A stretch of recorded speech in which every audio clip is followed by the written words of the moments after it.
Welcome to the GlobalFoundries technical webinar, Automotive Platform Innovations with 22FDX and eNVM. My name is Sean O'Kane with ChipEstimate.com. We are very pleased to introduce the speakers and executive product team leaders at GlobalFoundries. Please welcome Dave Eggleston, Vice President, Embedded Memory Product Line, and Mark Granger, Vice President, Automotive Product Line. Now let's join Dave and Mark to learn more about the automotive innovations happening at GlobalFoundries. Welcome, everyone. So I'm Mark Granger. I'm Vice President of Automotive Product Line at GlobalFoundries. And I'm Dave Eggleston. I'm Vice President of the Embedded Memory Product Line at GlobalFoundries.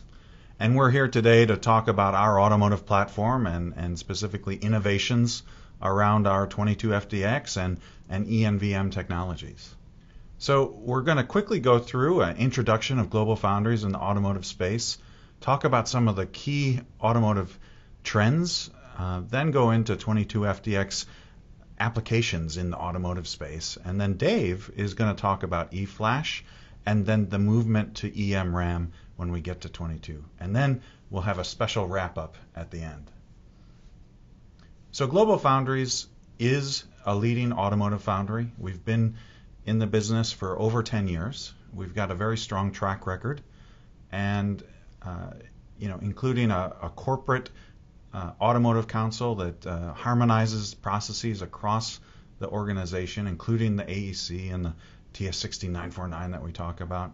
We've got a very broad range of automotive modular platforms and allows a really high level of integration, and that's including embedded memory, RF, as well as some of the BCD technologies.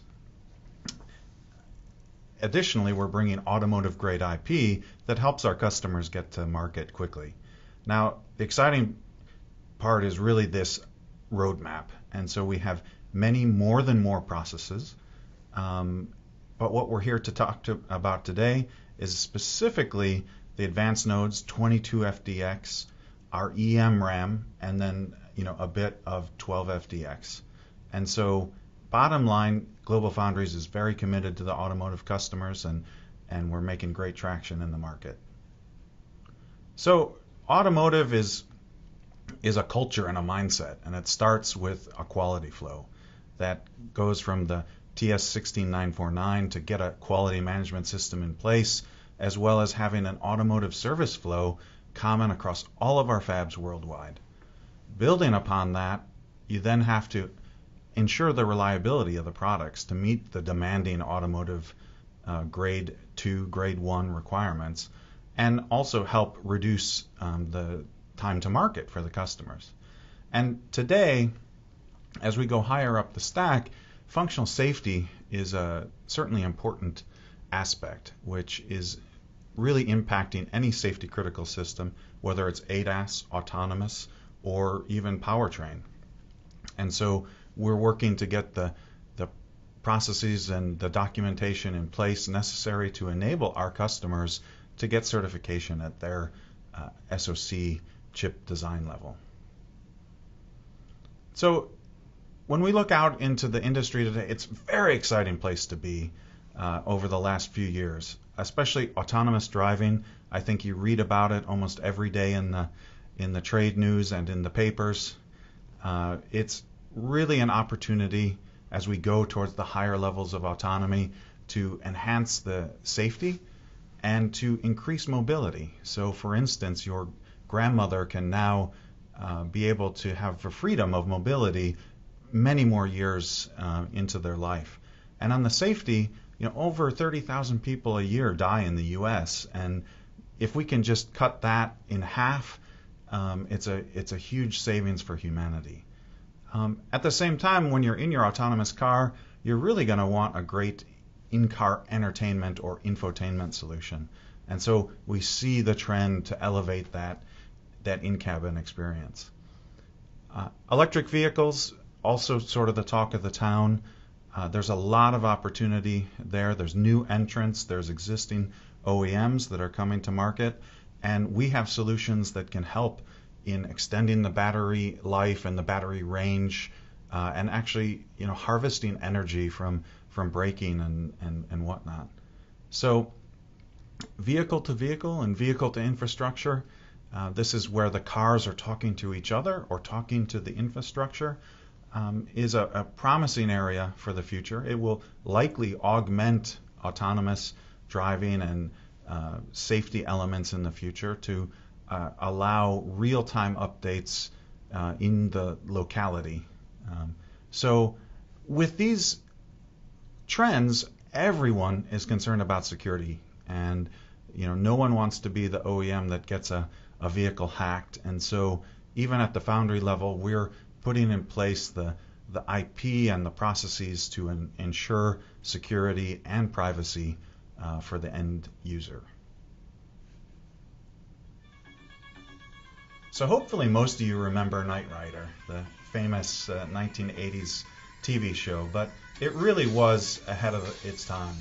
And David Hasselhoff certainly knew how to interact with his car very well with his voice and have a natural conversation. And we're at a stage now where this is really coming to life. So you can see the view inside that cockpit, a lot of information coming out, but at the same time, it was self-driving, it was voice controlled, talking to Kit, and utilizing AI to make decisions. There was also the feature of the rocket launcher, which unfortunately is not quite there today. So stepping back, looking at the autonomous driving, there really are a huge set of opportunities there. Many people think right away of the AI and DNN processing, which certainly drives a large opportunity, but there's all of these sensors around the vehicle that all need solutions. And GlobalFoundries is able to offer solutions in just about every aspect. And so your next car really will be a supercomputer on wheels, and that's sort of consistent with this nice quote out of CNBC. So we really are in a fast lane with autonomous driving. A few years ago, people were saying that we won't have truly autonomous cars until 2030, 2035. And at the time that seemed the likely path. But every single day you hear more and more about autonomous driving, and I think Tesla really set the bar last October when they announced that they were shipping every single car moving forward with autonomous capable hardware. And that includes the Model S or the Model 3, which they just recently got into production. So a much lower price point vehicle is now fully autonomous capable. And so you can see on the McKinsey report on the left, we really believe that we're much more on this high disruption scenario. We get by some of the regulatory issues, the technology issues, as well as even consumer acceptance issues, and we start to see both conditionally automated and fully automated vehicles starting to ramp up very quickly. So when that happens, there's really a full range of technologies that need to be brought to bear. So especially the surround sensors. So that includes cameras that are increasing every day in resolution, radar, both long-range front radar as well as a cocoon of radars around the car. LiDAR is there and is used to augment the capabilities of radar and produce a very high resolution long range image. So all of those sensors then need to flow into a centralized processor to be able to construct a 360-degree view, understand the world around, and then be able to drive. And so you can see on the pictorial diagram that GlobalFoundries really has a very wide range of technologies that can meet the needs of all of these independent sensors. So at the end of the day, there's still a very large opportunity here, as you see the projection of $32 to $41 billion for the semiconductor TAM. About a third of that is MCUs, and there's many MCUs in the car, and I think Dave will talk about it in more detail later in the presentation. But this is going to be a trend that will continue on into the future as more and more systems are brought into a digital and analog domain that are controlled, and we really have some great technology to deal with that, and we're going to talk about that. BCD, or essentially power electronics, is another large chunk and another area that GlobalFoundries has a large presence in for the motor drivers and smart power. And so on another day, we'll come back and talk in great detail about our BCD processes. But the chart in the lower right is really interesting. It's saying that even in a mid-range car today, there's about $350 worth of semiconductor content. You can see that going up to $1,000 in luxury vehicles, and we expect to see this grow very quickly over the next few years as we enter both the autonomous and the EV era. So let me show how our technology and our CMOS roadmap plays in here. So GlobalFoundries is unique in having a two-track roadmap, and so you can see on the left we have our very high performance computing FinFET technologies. So that's, as we saw on the previous slide, probably going to be a basis of that very powerful centralized computer. But for all of those sensors and those MCUs, our right side of the roadmap, our FDSOI that we call FDX, is really the key point. And so you see there we have 22 FDX available today. Pairing that with our MRAM technology allows you to go design systems today to get into production, and then a roadmap to 12 FDX to bring you further scaling, further performance, and power benefits. And so you'll see that we specifically show a lot of that is coming from the 40 and the 55 nanometer. And I think Dave's going to touch on that in his memory segment as to how we see that transition going. So FDX and 12 FDX and 22 FDX really is targeted towards ADAS, which is the vision and computing, infotainment, and MCUs, as well as millimeter wave radar. We have the options of grade 3, grade 2, and grade 1, which is the temperature grades for the AEC Q100 standard. And it really is targeted and suited quite well for the market needs. In ADAS, you really want low power because many times these sensors are behind windshields or in bumpers with insulation around them, so they have to be very low power to avoid overheating. You've got MCUs that are really benefiting from eMRAM integration and the ability to get up to a grade 1 capability to withstand the extreme temperature thresholds. Millimeter wave, this is a very special one for our FDSOI technology, and on 22 FDX we have a higher P out than competing products, and that allows you to build a mid to long range radar with a single chip and without utilizing SIG-E. And you can see some of the key characteristics about that, and we anticipate as we go to grade 1 to have a very stable P out performance, and so it's ideally suited for that millimeter wave market. And so we really offer low power performance on demand for ADAS, very well suited for the MCU space, and the millimeter wave is really a bright spot for us.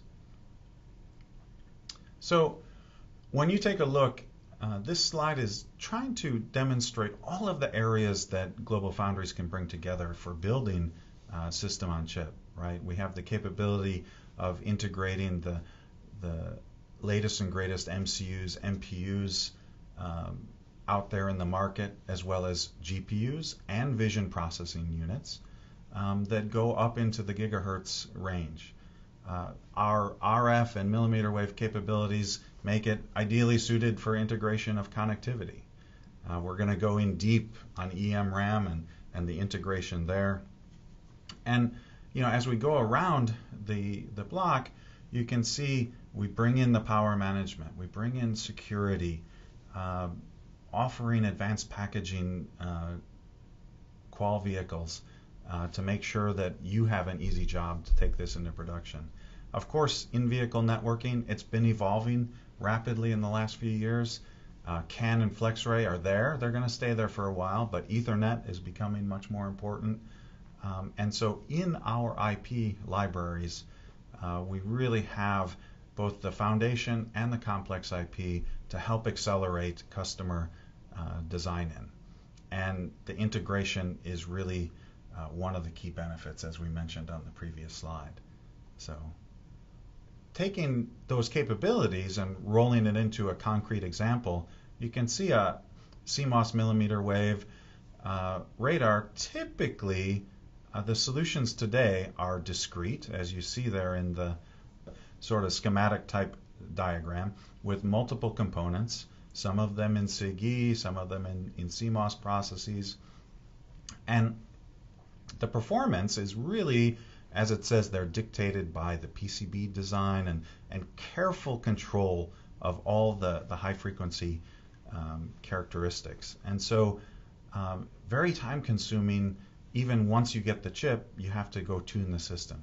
Well, with our millimeter wave RF solution, we can have the integration of that millimeter wave, also a DSP to process the millimeter wave data, the MCU to control it all, and with the eMRAM, we can have a single chip automotive radar solution, so lowering cost, lowering power, and increasing performance.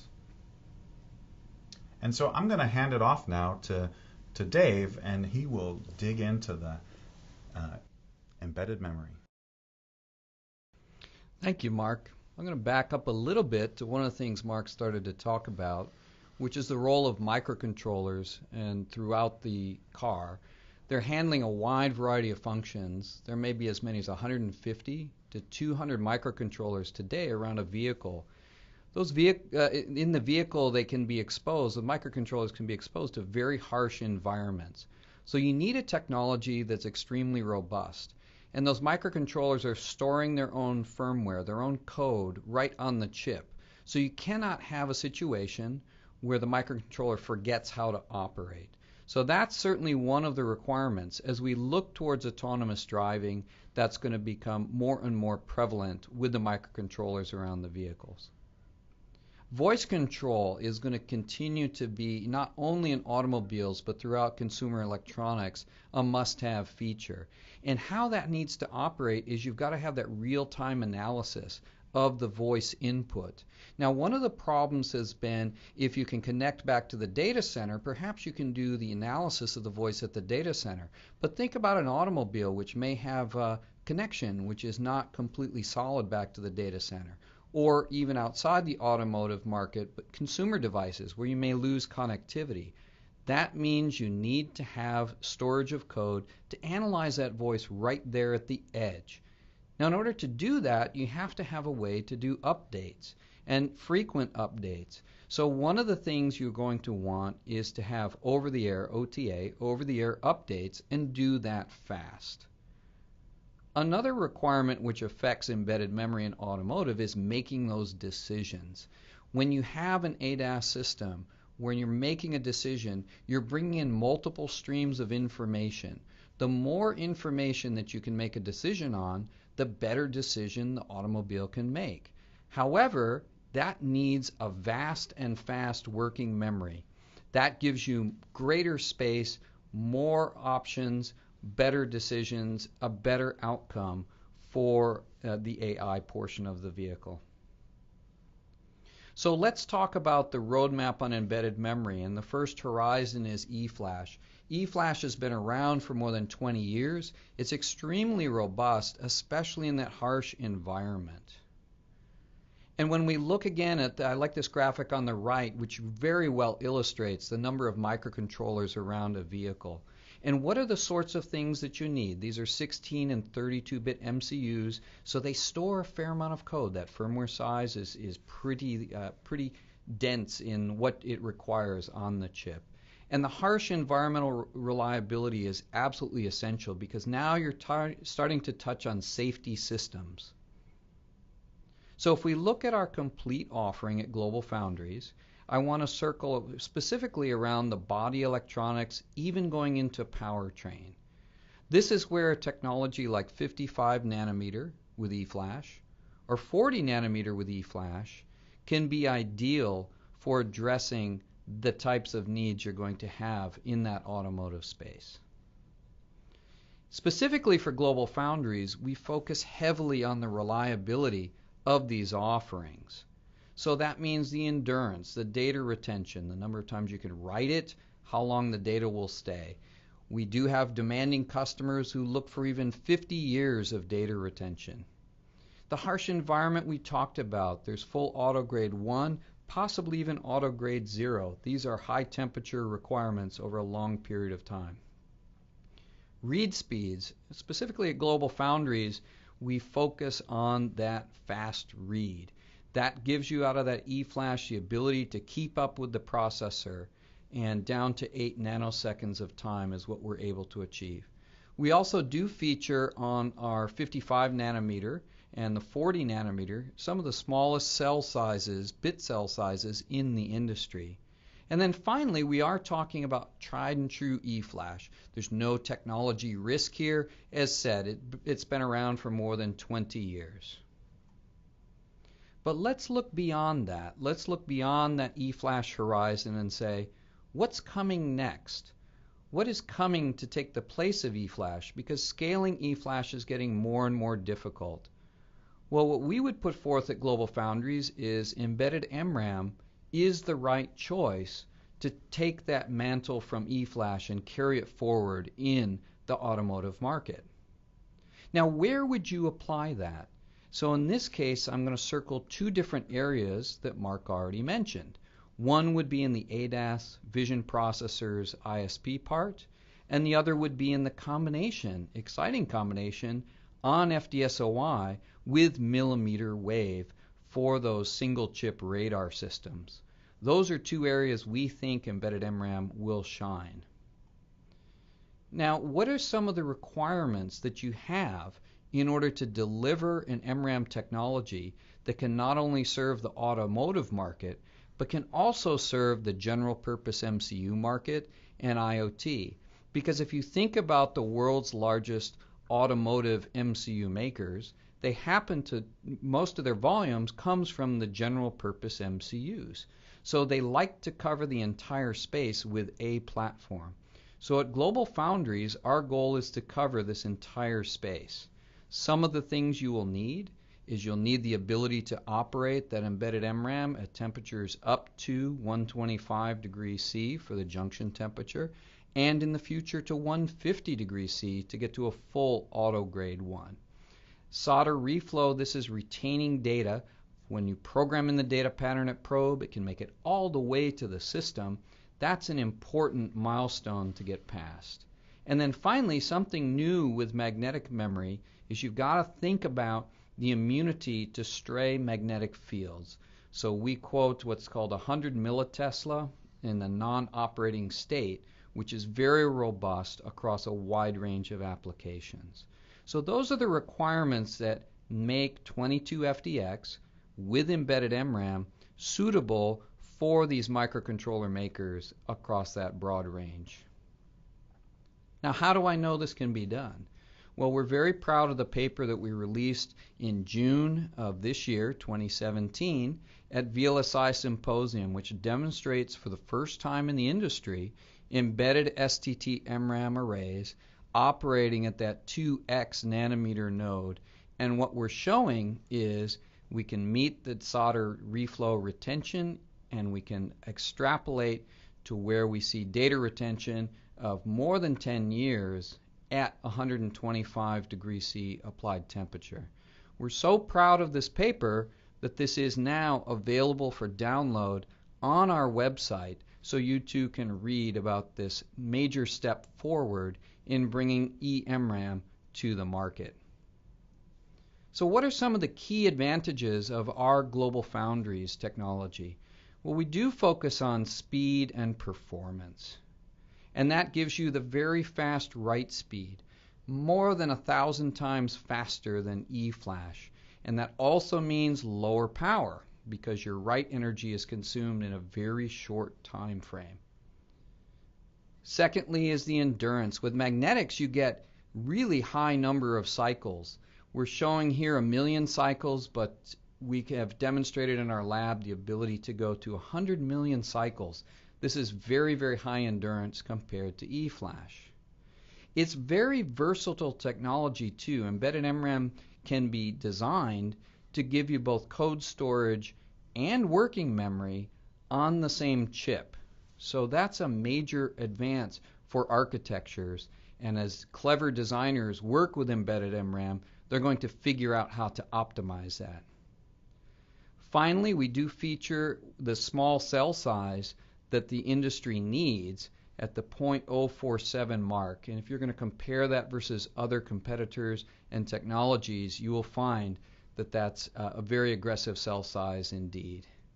And then finally is we are meeting our goal of offering solder reflow, and we are working towards our goal of offering data retention that will survive auto grade 1 harsh environment. So how does that compare back to the requirements that I talked about just a few minutes ago? Well, if you're looking for something that the MCUs need in the harsh environment area, that's going to be eFlash. You're going to utilize eFlash at 55 or 40 nanometer for that for the near future. But that voice control, if you need that fast over-the-air update, embedded MRAM can give you that capability. And then finally, for having that vast and fast working memory, embedded MRAM also will provide you with that capability.